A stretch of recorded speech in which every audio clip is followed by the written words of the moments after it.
Donc, pour débuter, je céderai la parole à Marc-André Bourgault pour introduire le webinaire d'aujourd'hui plus spécifiquement.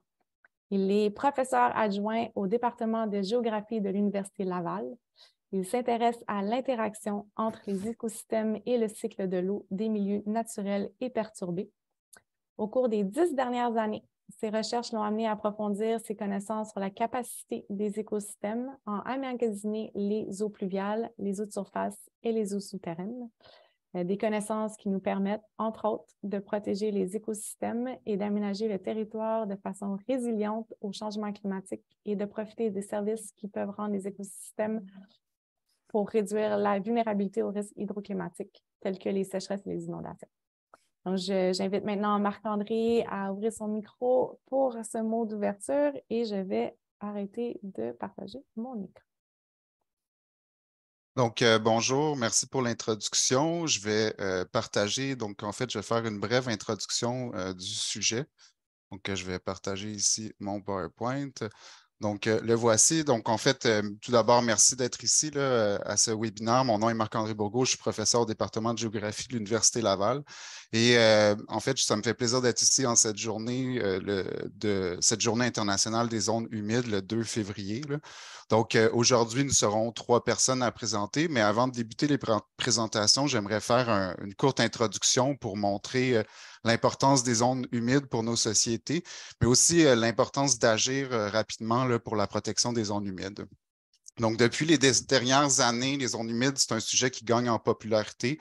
Elles font de plus en plus les manchettes, là, comme on peut voir ici, un article qui montre qui souligne le fait que la destruction des milieux humides contribue aux inondations.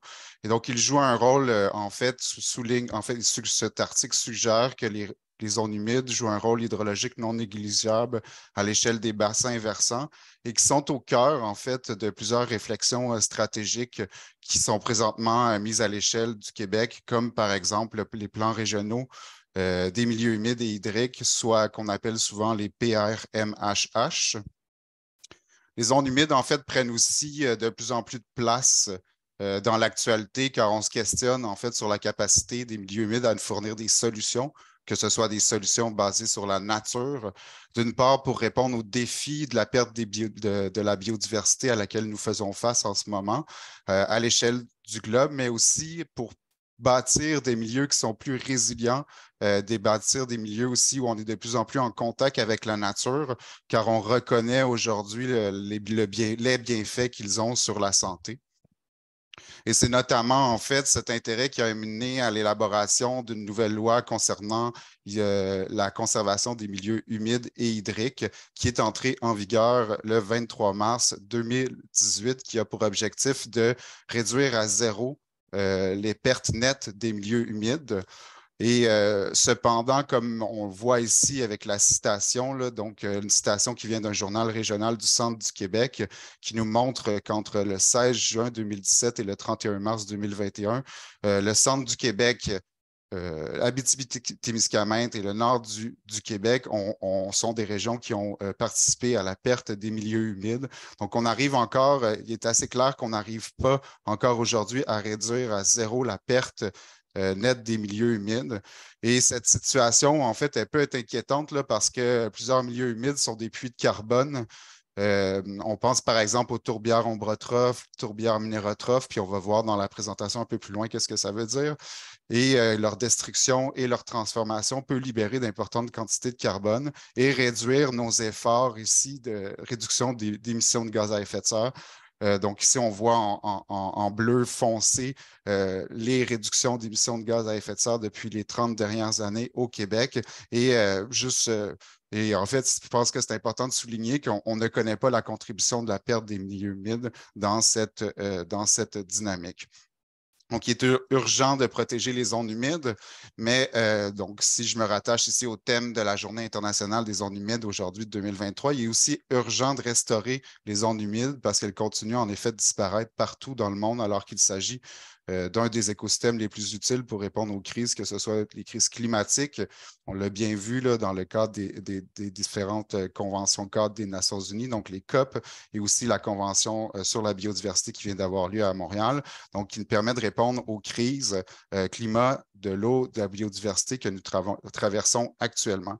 Donc, il y a plusieurs actions à prendre et le webinaire s'inscrit dans cette direction, dans le sens où il est important de faire des suivis de l'évolution des zones humides à l'échelle du Québec et plus particulièrement des zones où il y a de fortes pressions anthropiques. Il est aussi important d'intégrer les plus récentes connaissances de l'hydrologie des zones humides dans la conservation et la restauration. Ici, j'ai mis une petite image qui montre que une zone humide peut être alimentée par les eaux souterraines, par les rivières et souvent, dans les plans de protection, les sources d'eau ne sont pas protégées. Donc, on peut s'attendre ici à une certaine pression lorsqu'on ne protège pas ces zones-là. Et finalement, il est important d'améliorer nos connaissances de l'hydrologie des zones humides, puisque ce sont des connaissances qui nous permettent d'identifier les gestes qui perturbent les milieux humides, mais aussi d'établir des cibles de restauration hydrologique, des cibles qui n'existent pas encore aujourd'hui. Donc, je vais m'arrêter là pour le moment. Donc, c'est la brève introduction et je vais laisser la parole à mon collègue Mathieu. Donc, je vais arrêter le partage d'écran et je vais laisser la parole à Mathieu Varin du CERFO. Oui, merci Marc-André. Merci, tu as bien mis la table. Donc, pour introduire justement Mathieu Varin du CERFO, qui vient nous présenter sa présentation intitulée « Localiser les milieux humides dans l'espace au moyen de la télédétection ». Donc, M. Varin détient un baccalauréat et une maîtrise en géomatique appliquée de l'Université de Sherbrooke et à l'emploi du Centre d'enseignement et de recherche en foresterie, le CERFO, à titre de chercheur depuis 2013. Il est le directeur de la recherche en télédétection forestière au CERFO. Il développe principalement des méthodes et outils de télédétection appliqués aux milieux naturels, en foresterie urbaine et en agroforesterie, notamment par l'intelligence artificielle. Il utilise autant les capteurs passifs qu'actifs, et ce, sous toutes ses formes, terrain, aérienne, drone ou satellite. Donc, j'invite maintenant Mathieu à ouvrir sa caméra, son micro, à nous partager son écran, c'est déjà fait, et à nous partager sa présentation. Merci. Merci, bonjour. Merci pour l'introduction. Donc, le temps étant un peu limité, je vais sauter dans le vif du sujet tout de suite et vous parler de cartographie de milieux humides par télédétection. Donc, pour ce qui est du contexte actuel au Québec, on a la chance d'avoir une cartographie de milieux humides existante pour une partie du sud du Québec, mais elle est incomplète sur l'ensemble du territoire. Donc, étant donné le territoire très grand, c'est une cartographie qui peut être longue à réaliser lors de l'utilisation d'approches traditionnelles comme la photointerprétation, donc exigeant en temps et en coût. Peut être aussi parfois subjectif et variable selon les experts qui photointerprètent le territoire, mais aussi limité par une question d'échelle spatiale parce que les milieux humides sont cartographiés actuellement par l'initiative de Canard Limité du ministère de l'Environnement à une échelle d'unité minimale de 0,5 hectares.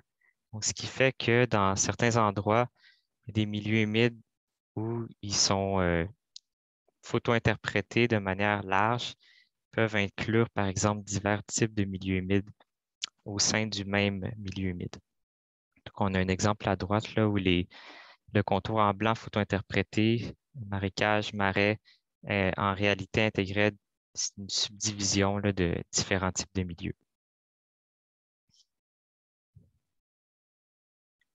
Donc, nous, on y a vu un potentiel certain pour la télédétection. Donc, au CERFO, ce qu'on vise, c'est de développer des outils pour appuyer le travail du photo-interprète en utilisant les technologies les plus récentes. Donc, un potentiel de télédétection, entre autres, par l'arrivée du LIDAR, là, qui date quand même de plusieurs années maintenant, mais qui était un outil indéniable pour aider à la cartographie de milieux humides, entre autres, et aussi l'imagerie satellitaire qui est maintenant de plus en plus disponible autant de satellites gratuits que commerciaux. Alors, je vais vous présenter quelques exemples de projets utilisant diverses technologies qui va démontrer un peu qu'est-ce qu'on utilise en ce moment comme méthode et comme technologie. Donc, pour le premier exemple, on parle de cartographie automatisée de milieux humides à partir d'imagerie satellitaire, Sentinel-2 et de données LIDAR, entre autres le modèle numérique de terrain, de hauteur de canopée. C'est une méthode qui a été développée dans la région de Portneuf, où on visait à cartographier les milieux humides supérieurs à 200 mètres carrés. Donc, l'idée, c'est de prendre ces deux types de données-là et d'en dériver quelques variables significatives pour ensuite faire ce qu'on appelle la segmentation, qui est de diviser finalement le territoire en objets homogènes, dans notre cas, les milieux humides, à diverses échelles, parce qu'il y a des milieux humides qui ont des formes et des tailles diverses. Ensuite, on extrait diverses métriques, donc quelques statistiques avec ces variables et les objets qu'on a segmentés pour ensuite réaliser une classification semi-hiérarchique. Donc, on identifie par exemple les milieux humides, des milieux secs et ensuite on identifie tous les différents types de milieux humides à l'intérieur de la première classe. Et ça, on le fait avec divers modèles d'intelligence artificielle où on peut combiner des visites terrain, par exemple, pour en venir à une cartographie finale. Donc, pour le moment, dans ce territoire-là, on a en moyenne une précision de 94 pour les milieux humides et secs. Quand on rentre dans les divers types de milieux humides, la pression va varier, là, évidemment. Comme je viens d'expliquer, donc les différents types de milieux humides sont de pression variable. Il y a, par exemple, une confusion notable entre tourbières boisées et marécages, qui est aussi un enjeu, là, je crois, par photo-interprétation. Et une autre problématique serait marais et marécages et eau peu profonde. Donc, à droite, on a un exemple de cartographie qu'on peut obtenir avec une probabilité de classification. Donc, à ces endroits-là, par exemple, on a 89 de probabilité que ce soit bien un milieu humide qui est prédit. Puis, en noir, on a la cartographie actuelle. Donc, on voit qu'il y a une certaine différence. Ensuite, on a cherché à appliquer ce modèle-là développé dans Portneuf, mais de l'appliquer dans le bassin versant de la rivière Beauport. Donc, un bassin versant quand même assez différent qui a nécessité quelques ajustements, mais le modèle a quand même démontré que c'est assez robuste pour s'appliquer dans d'autres territoires. Puis, donc, à droite, on voit un exemple de prédiction où le contour jaune, c'est ce qui était connu comme cartographie actuelle, où on avait identifié une tourbière boisée. Puis en prédiction, on a finalement diverses portions là, de prédits, soit tourbière boisée ou marécage, par exemple. Un autre projet en cours, c'est avec le même genre de jeu de données utilisé que Portneuf et Beauport, mais cette fois d'essayer des nouvelles techniques de télédétection en intelligence artificielle, plus particulièrement en apprentissage profond. Donc, c'est là où on parle, par exemple, de réseaux de neurones à convolution, des techniques là, beaucoup plus avancées, complexes, mais qui ont démontré beaucoup de potentiel à régler des problèmes traditionnels de la télédétection dans d'autres sujets, d'autres contextes. Les milieux humides, c'est sûr que c'est un sujet assez complexe. Donc, on a voulu voir jusqu'à où on pouvait se rendre avec ces techniques-là. C'est un projet qui est en train de se terminer, là, un projet de maîtrise qui est prévu être finalisé d'ici quelques mois. Donc, ici, juste un exemple de prédiction là, dans le centre et les différentes classes. Et à droite, on avait la référence de Canard illimité cette fois-ci. Ensuite, un autre exemple de projet où on va chercher à cartographier les petits milieux humides temporaires, comme les étangs vernaux, Donc des petits milieux qui s'inondent au printemps, parfois à l'automne aussi, et ça sèche l'été. Et on a voulu justement exploiter ce phénomène-là d'assèchement durant l'été en utilisant des images multidates. Donc, à droite, c'est ce qu'on voit, finalement, une image printanière ici où on a de l'humidité visible sur l'image. À droite, on est en été, donc visibilité restreinte. Puis, en utilisant finalement ces deux dates-là, ces deux images-là, on peut identifier les endroits où le taux d'humidité change et en complément avec le lidar là, pour extraire les dépressions, les petites dépressions sur le, le territoire. On peut croiser ces informations-là pour sortir des petits habitats là, jusqu'à 50 mètres carrés. Puis, il y a une campagne de terrain qui a été réalisée là, où on identifiait quand même à 75 les bons habitats. Puis, c'est une sous-classe aussi qui a été ajoutée dans la cartographie de canards limités dans la région des Laurentides. Finalement, un autre projet qui est un peu connexe, pas directement lié au milieu humide, mais où on cherche à automatiser la cartographie de dépôts organiques, cette fois-ci en utilisant plutôt du radar et du lidar. Et on a séparé ce projet-là en 3 grandes étapes. Donc, la première étape consistait à cartographier les différentes classes de drainage. Et on a regroupé ces classes-là de drainage soit en classe humide ou sec. Puis à droite, c'est ce qu'on voit comme prédiction en bleu-vert. Puis les données terrain qui ont été utilisées pour ce modèle-là ont démontré une très bonne correspondance avec ce qui est sec et ce qui est humide. Ensuite, à partir de ce modèle-là qui était quand même assez bien précis, on a décidé d'utiliser le lidar également pour caractériser des strates de végétation, donc soit arbustifs, herbacés ou arborescents. Puis, puis la dernière étape qui est justement pas terminée encore, mais qui devrait se terminer prochainement, vise à développer un modèle de cartographie d'épaisseur de matière organique. Donc, bon, ce qu'il faut retenir en fait de ma courte présentation, c'est que le lidar est essentiel pour détecter surtout les petits milieux humides, mais aussi les plus grands. Je dirais que c'est bon, c'est assez acquis, là, puis c'est utilisé depuis plusieurs années dans toutes sortes d'initiatives. Mais par contre, le lidar seul est limité.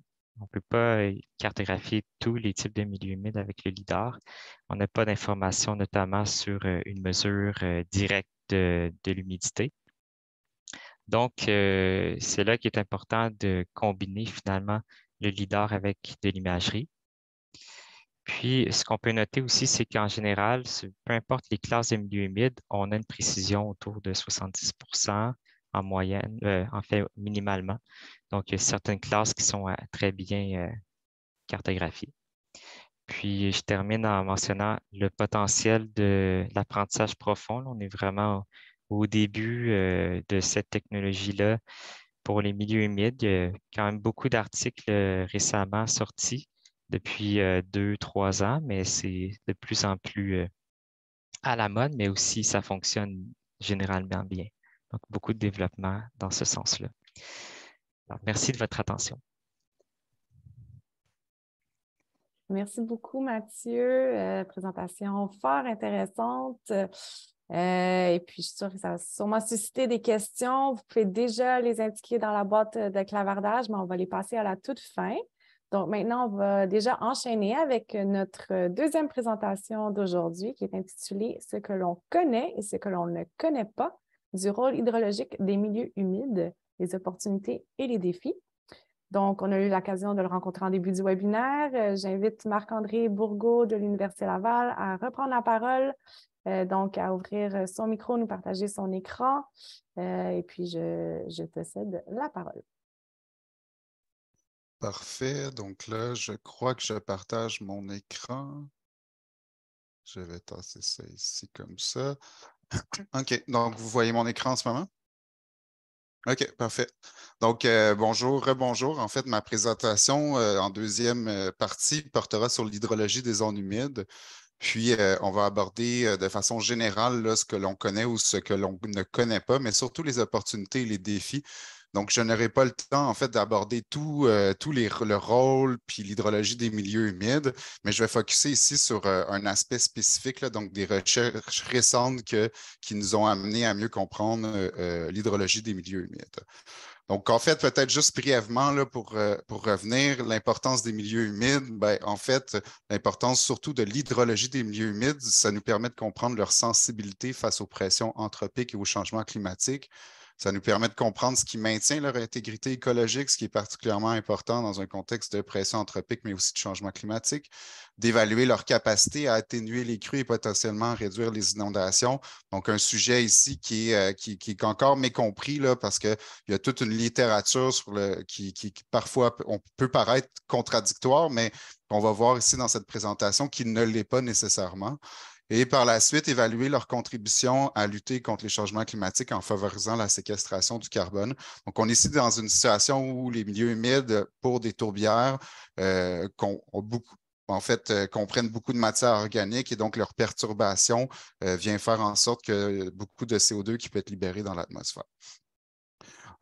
En fait, comprendre l'hydrologie des milieux humides, ce n'est pas une tâche facile. Donc ici, je vais vous donner un exemple. Si on regarde ici, on est dans le bouclier canadien, on est à environ 20 km au nord-ouest de Stoneham-Tewkesbury. On voit principalement que les milieux humides sont localisés dans des vallées ou tout simplement en périphérie aussi de plans d'eau.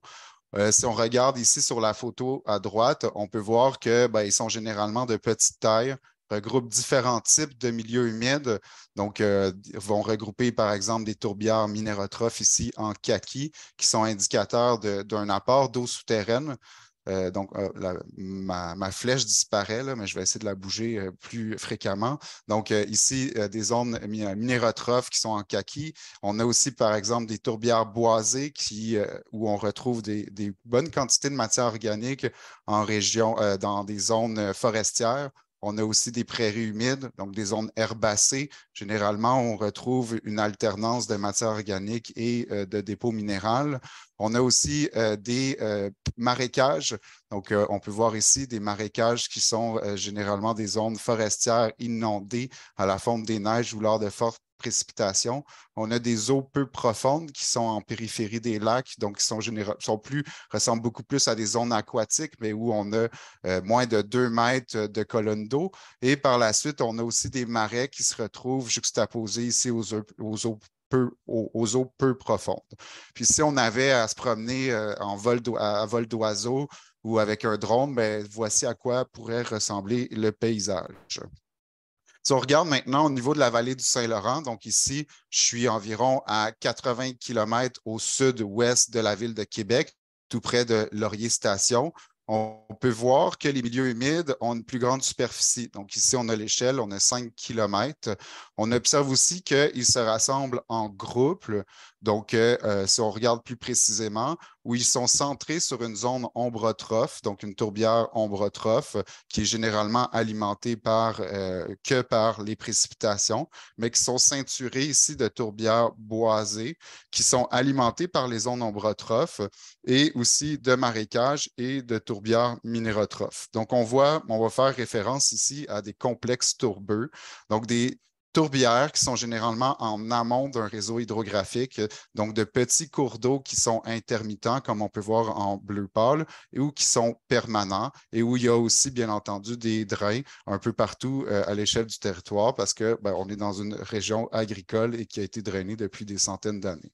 On retrouve aussi des marécages qui sont juxtaposés à ça, parfois qui peuvent être isolés.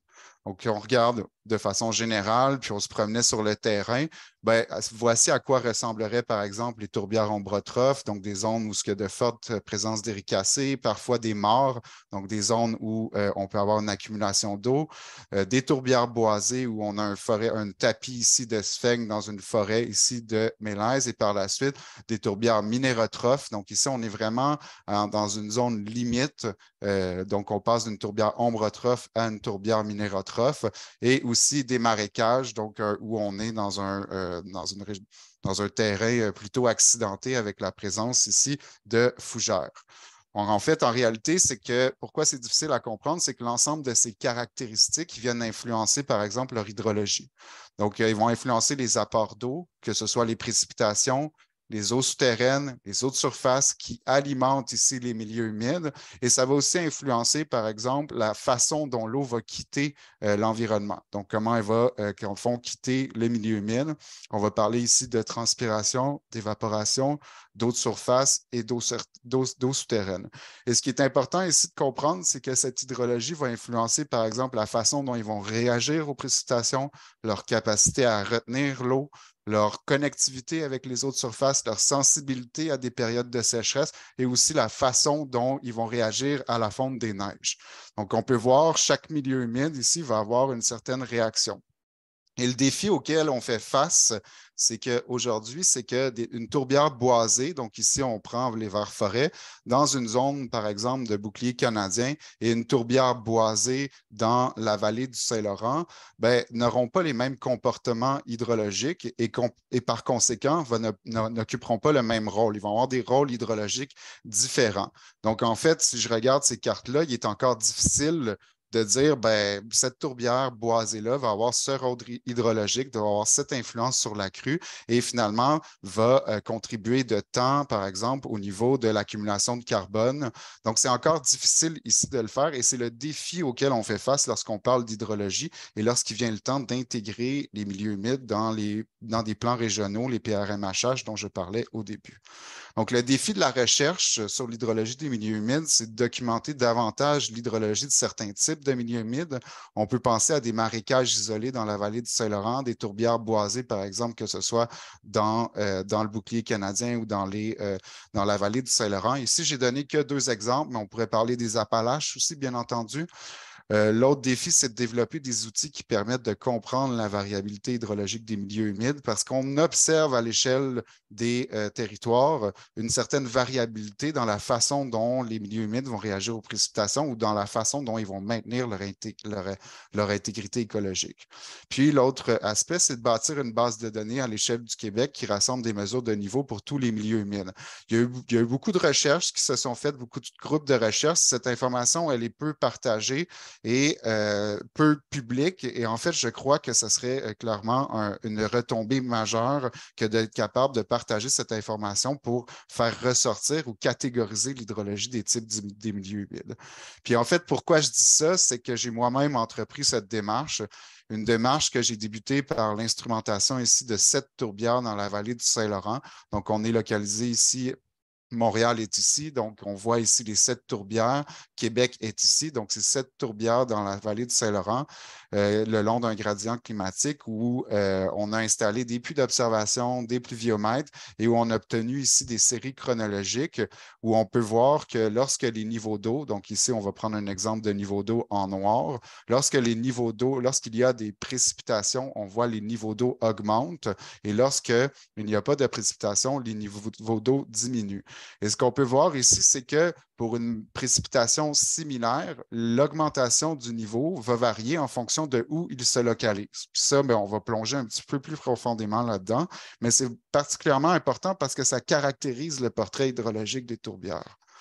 Donc, en fait, ces mesures nous ont permis de développer ici une méthode qui est présentée dans un article qui a été publié ici en 2017, qui permet de quantifier la capacité d'emmagasinement en eau des tourbières, qui est une propriété qui est fondamentale lorsqu'on veut comprendre le rôle hydrologique des tourbières. Donc, cette méthode a été utilisée pour comprendre la dynamique hydrologique des tourbières de la vallée du Saint-Laurent. Et en fait, ce qu'on a compris, ici, je vais vous résumer ce qu'on a compris, c'est que leur dynamique hydrologique est similaire à un lac de tête sans bassin versant avec un barrage de castor. Donc, simplement, là, ce que ça veut dire ici, je vais m'expliquer. La première chose, c'est que lorsque le niveau d'eau est bas, donc ici, on aurait par exemple, une morphologie de lac. Lorsque le niveau d'eau est bas, en période de sécheresse, la connectivité avec les eaux de surface, elle est faible. Elle est très faible même. Et c'est pour ça qu'on retrouve beaucoup de ruisseaux intermittents en périphérie des tourbières, par exemple, au Ombrotrophe de la vallée du Saint-Laurent.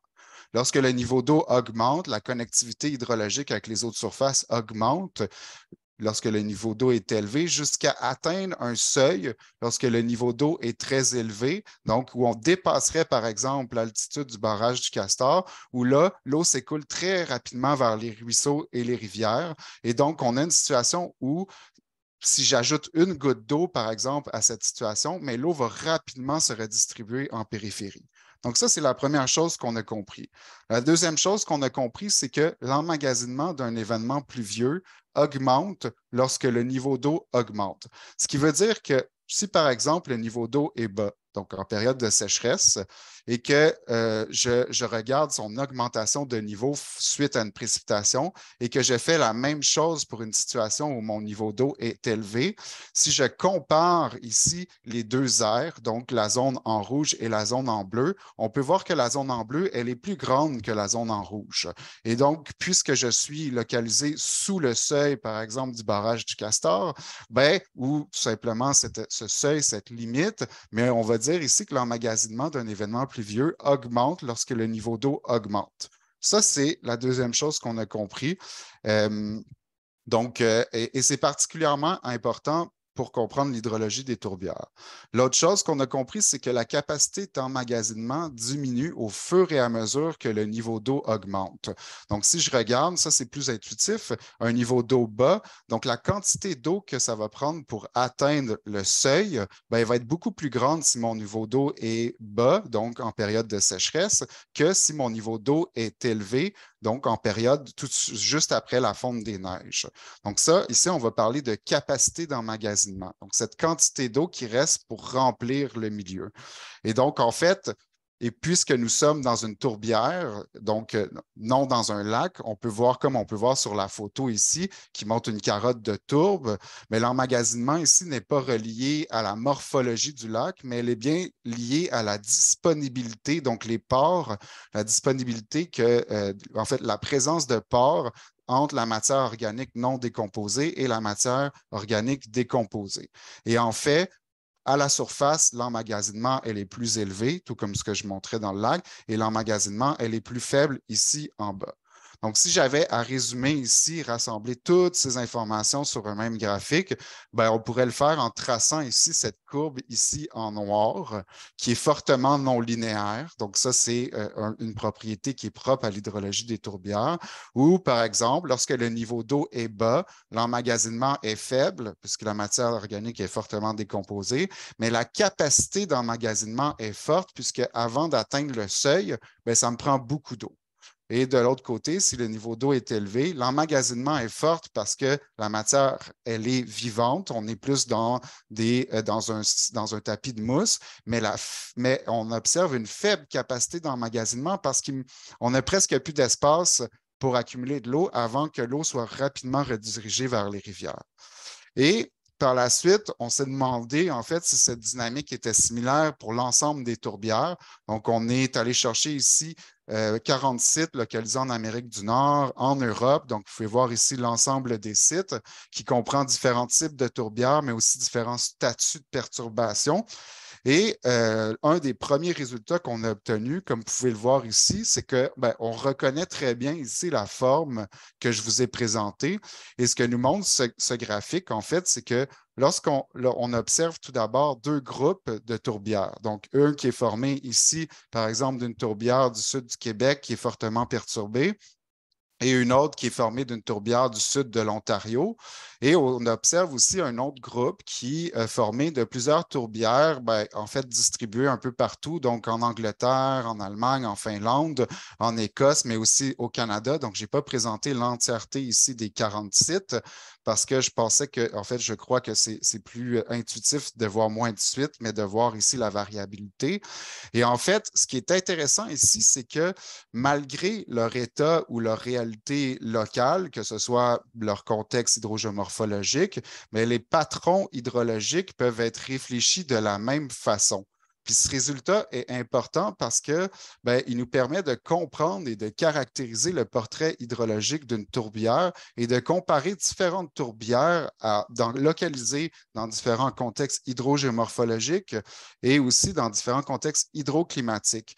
Et cette vision, en fait, vient un peu en contradiction avec l'idée que chaque tourbière est unique.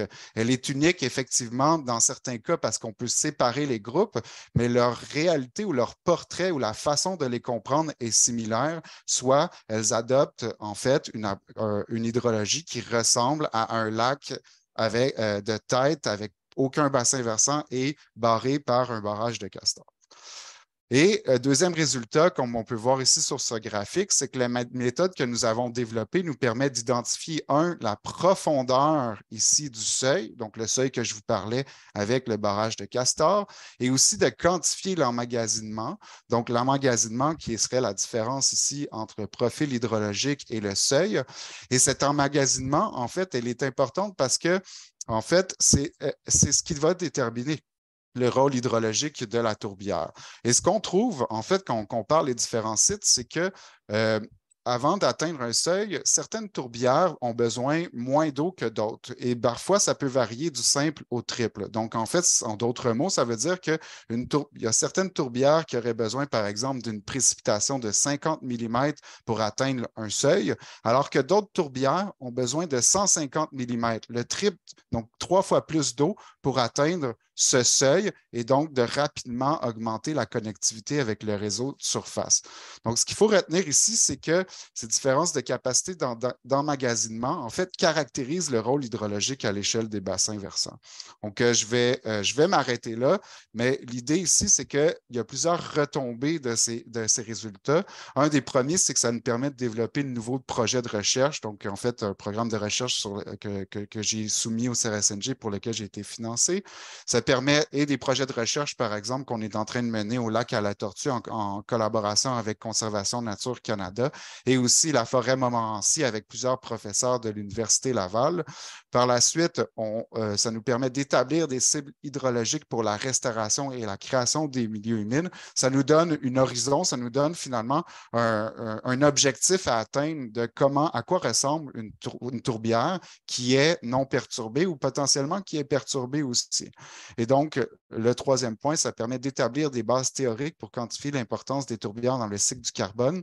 C'est des travaux, en fait, cette représentation hydrologique, on l'a comparé avec des dynamiques de connexion d'export de carbone au niveau des milieux des tourbières, donc un processus qui est très peu quantifié. Donc, ça permet aussi d'intégrer ou d'avoir une meilleure vision de l'hydrologie des tourbières et aussi à améliorer les outils de modélisation pour intégrer les milieux humides.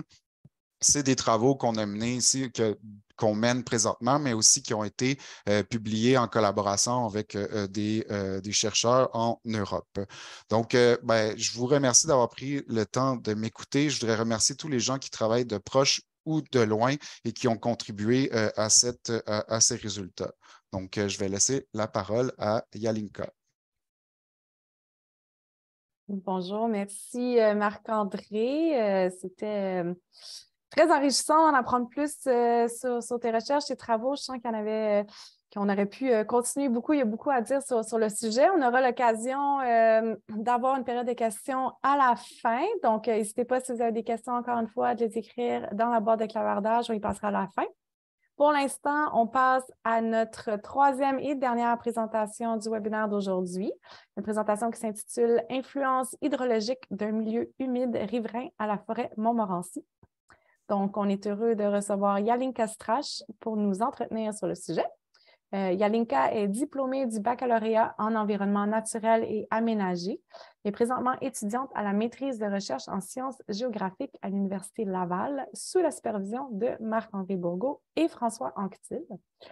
Son projet de maîtrise vise à évaluer les fonctions hydrologiques en lien avec les crues d'un milieu humide situé au cœur du bassin expérimental du ruisseau des eaux volées à la forêt Montmorency. Donc, Yalinka, je t'invite à ouvrir ta caméra, ton micro Et voilà, je te cède la parole. Merci. Super. Donc, voilà, on m'a bien présenté. Je vais directement aller au but. Donc, je vais présenter aujourd'hui l'influence hydrologique d'un milieu humide riverain à la forêt Montmorency. En fait, pour revenir un peu brièvement sur les rôles hydrologiques des milieux humides, comme l'a démontré Marc-André dans sa présentation, c'est certain que les milieux humides ont une influence sur le cycle hydrologique.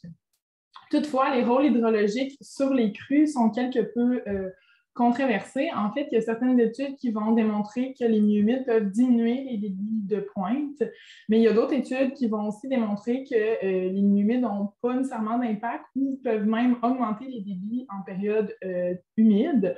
Donc, il reste une certaine clarification à faire au niveau là, des rôles hydrologiques sur les crues. Puis, toutes ces études-là vont majoritairement se baser sur un travail de modélisation. Donc, ils travaillent des modèles hydrologiques qui sont en fait une simplification de la réalité. Donc, il y a plusieurs approximations qui sont réalisées.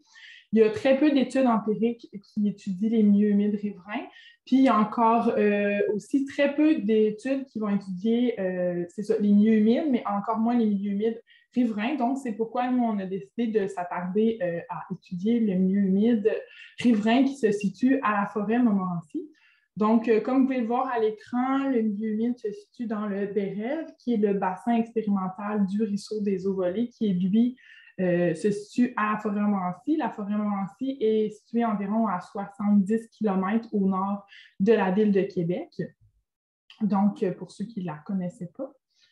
Puis, dans le fond, l'objectif principal de ma maîtrise, c'était de comprendre l'influence du milieu humide dans le Bérev sur l'hydrologie du ruisseau des Aulnais. Puis, ça se sépare en deux volets. Un volet plus empirique qui vise à quantifier l'influence du milieu humide sur les crues du ruisseau des Aulnais. Puis, un volet plus modélisation qui vise à, en fait, représenter différents cas de figure hydrologiques dans le but de mieux comprendre l'influence du milieu humide sur le cycle de l'eau. Puis aujourd'hui, je vais vraiment là, me concentrer sur le volet empirique et les résultats qu'on a obtenus. Donc, pour réaliser l'étude empirique, on a comparé les débits de stations hydrométriques.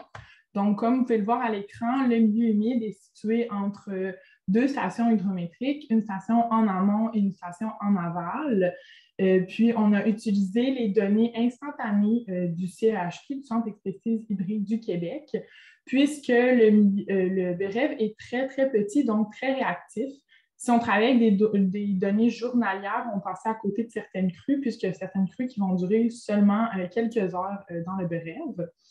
Puis, les crues ont également été identifiées à la main visuellement entre 1996 à 2022, puisque les outils d'identification automatique ne fonctionnaient pas nécessairement non plus, puisque c'est un bassin encore très réactif.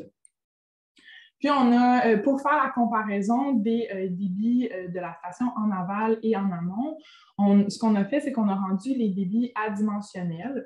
Donc, comme vous voyez à l'écran, il y a la station 51004. Puis, on a pris les débits de cette station-là, puis on les a divisés par l'aire de son bassin versant, donc le bassin versant qui est en blanc. Puis, on a fait la même chose pour la station 51007 en bleu, qu'on a divisé également par l'aire du bassin versant qui est en bleu. En fait, c'est une méthodologie qui n'avait pas vraiment été faite dans la littérature, considérant que c'est très rare qu'on va retrouver un milieu humide qui est vraiment enclavé comme ça entre deux stations hydrométriques. Puis on s'est permis de faire ça puisque, en fait, c'est deux bassins versants qui sont à proximité un de l'autre, même qu'il y en a un qui est enclavé dans l'autre, puis qui ont des paramètres du territoire qui se ressemblent énormément. Donc, leur pente est semblable et le peuplement, puis également là, les dépôts de surface aussi. Donc, en faisant en divisant le débit par l'aire du bassin versant et en les rendant adimensionnels, ce qu'on dit, c'est qu'en comparant les deux stations, la différence des débits va provenir de la présence du milieu humide qui se situe uniquement dans le bassin versant 7. Puis, on a également utilisé un bassin versant de contrôle, qui est le bassin versant 6, qu'on voit à l'écran en rouge, pour venir là, confirmer la méthodologie qu'on utilisait. Donc, pour la comparaison, on a utilisé deux indicateurs, donc le débit maximal de la crue, premièrement, puis deuxièmement, le laminage. On définit le laminage dans cette étude comme étant la différence entre le moment du maximum de la crue entre deux bassins versants. Donc, à l'écran, on peut voir le laminage qui est représenté ici entre le bassin versant 7A, qui est le bassin versant blanc, et le bassin versant 7, qui est le bassin versant bleu. Donc, c'est vraiment le décalage du moment où arrive le maximum dans les deux bassins versants. Donc, un laminage positif veut dire que le milieu humide va avoir retardé la crue, tandis qu'un laminage négatif va vouloir dire que la crue est arrivée en amont avant en aval. Donc, les résultats de cette étude-là ont démontré que le milieu humide, en fait, jouait un rôle de laminage en médiane de 135 minutes. Donc, si on compare là, le laminage entre le bassin versant 7A et 7, donc le bassin versant avec un milieu humide et sans milieu humide, il y avait en médiane un décalage de 135 minutes des crues. Puis, entre le bassin versant 7A et 6, dans le fond, entre le bassin versant blanc et notre bassin versant de contrôle, qui était le bassin versant rouge, il y a eu un laminage de 75 minutes. Donc, dans ni l'un ni l'autre des bassins versants, il y avait un milieu humide. Donc, pourquoi il y a un laminage qui s'applique? On a été capable de l'expliquer grâce à la pente qui est plus faible du bassin versant 6. Donc, si je reviens à la diapositive précédente, dans les caractéristiques territoriales du bassin versant 6, il y a une pente qui est vraiment très faible. Donc, c'est normal que l'eau s'écoule plus lentement puis que le maximum de la crue arrive plus tard. En ce qui a trait les maximums des crues, on a eu pour le bassin versant 7 un maximum de 21,66 mm par jour en médiane. Puis pour le bassin versant 7 qui contient le milieu humide, on a eu un maximum de 16,31 mm par jour. Donc encore là, on voit que le milieu humide a eu un effet de diminution du maximum de la crue. Puis pour le bassin versant contrôle, on a eu une médiane de 13,57 mm par jour, qui s'explique encore une fois par la pente plus faible de ce bassin versant-là. Donc, je vous présente maintenant le laminage entre le bassin versant 7 et 7A, donc entre la station en amont et en aval du milieu humide. Donc, c'est une distribution du laminage en fonction des jours juliens, donc les jours de l'année. Puis, on voit que le laminage a lieu tout au long de l'année, qu'il y a très peu de valeurs qui se situent là, en bas de zéro. Donc, le milieu humide a pratiquement toujours un effet positif, donc retard de la crue, comme je l'avais dit précédemment, avec une médiane de 135 minutes. En ce qui a trait le maximum de la crue, je vous présente ici l'effet du milieu humide sur le débit de pointe en pourcentage. Donc, 0, c'est que le milieu humide n'a pas eu d'effet. Puis si l'effet est négatif, ça veut dire qu'il a diminué le maximum de la crue. Donc, on peut voir que la plupart des points se retrouvent en bas du 0. Donc, le milieu humide a diminué avec une médiane de moins 26,62 % les débits de pointe. Par contre, il y a quelques points qui se retrouvent quand même là, en haut du 0. Donc, on peut voir que le milieu humide change de fonction à certains moments. Puis, c'est là qu'on a essayé en fait d'investiguer pour comprendre là, pourquoi il y a certains points là, qui se retrouvent en haut là, du 0. Donc, pour ce faire, on a installé des puits d'observation de la nappe phréatique à l'été 2021 dans le milieu humide. Puis, on a tenté en fait de corréler ces valeurs de hauteur de nappe phréatique-là avec les débits. Parce qu'en fait, je vous rappelle qu'on travaille avec des crues qui datent de 1996, puis on a seulement installé les puits en 2021. Donc, on voulait utiliser des données qui étaient disponibles depuis plus longtemps. Fait qu'on s'est dit, bon, le débit, ça pourrait être représentatif de la hauteur de la nappe phréatique, puisque c'est représentatif des conditions d'humidité avant la crue. Fait qu'en essayant de corréler le débit avec la hauteur de la nappe phréatique, on a vu que la corrélation n'était pas très bonne et que ce n'était pas tout le temps le cas. En fait, on a pris le puits qui était le plus à proximité de la rivière. Par la suite, on a fait une analyse de sensibilité pour se dire quels sont les débits qui sont reliés à la hauteur de la nappe phréatique. Puis ce que ça nous démontrait, c'est que plus qu'on augmentait le seuil, dans le fond, plus la corrélation était bonne en majorité. Mais ce que ça faisait, c'est qu'on avait de moins en moins de crues avec lesquelles on pouvait travailler. Donc, on a fait un compromis, puis on a utilisé un seuil de 2 mm par jour qui avait un coefficient de corrélation de 0,6916, mais au moins on avait 144 crues avec lesquelles on pouvait travailler encore. Puis maintenant, on avait une corrélation qui ressemblait à ça, qui était plus satisfaisante que celle qu'on avait là, précédemment. Donc, je vous représente le même graphique que tout à l'heure, qui était l'effet du milieu humide sur les débits de pointe, mais maintenant avec des points qui sont distribués en fonction de leur couleur, qui est le débit avant la crue, qui est supposé de représenter là, en partie la hauteur de la nappe phréatique. On a utilisé juste les débits qui étaient reliés à la hauteur lors de la courbe de corrélation. Fait que là, on peut voir que ça n'a pas été très conclusif parce que les points qui sont en haut de zéro n'ont pas un débit avant la crue qui est soit bas ou élevé. Ça semble être distribué aléatoirement. Donc, malheureusement, on n'a pas été capable d'expliquer à l'aide des conditions d'humidité avant la crue pourquoi le milieu humide changeait de fonction. Puis, on a tenté de tester d'autres variables telles que le volume de la crue, la température durant la crue, le total de précipitation. Puis, ça n'a tout pas été concluant. Les graphiques ressemblaient tous à ça, des points un peu distribués aléatoirement. Donc, malheureusement, c'est ça qui a été un peu plate de l'étude, c'est qu'on a compris que le milieu humide a un effet là, à la longueur de l'année pour diminuer les crues, mais on n'a pas été capable d'expliquer pourquoi à certains moments, il augmentait les crues. Moi, la suite de ma maîtrise, en fait, c'est de modéliser le BREF, le bassin versant avec le milieu humide. Toutefois, présentement, on est en train de faire la calibration, puis on a plus de difficultés à cause que le milieu humide est petit. Donc, on est en train de plus d'apporter un regard critique à la modélisation des petits bassins versants et des petits milieux humides, puisque, comme on le voit dans l'étude, c'est un petit milieu humide, mais il y a quand même un effet important sur les débits, mais il est très difficile à incorporer dans le modèle hydrologique. Donc, il faudrait en fait faire plus d'études empiriques pour améliorer là, la connaissance qu'on connaît sur ces petits milieux humides-là, puis améliorer également là, la manière qu'on pourrait les intégrer dans le modèle hydrologique. Donc voilà, moi j'ai terminé de mon côté, ça serait la période de questions.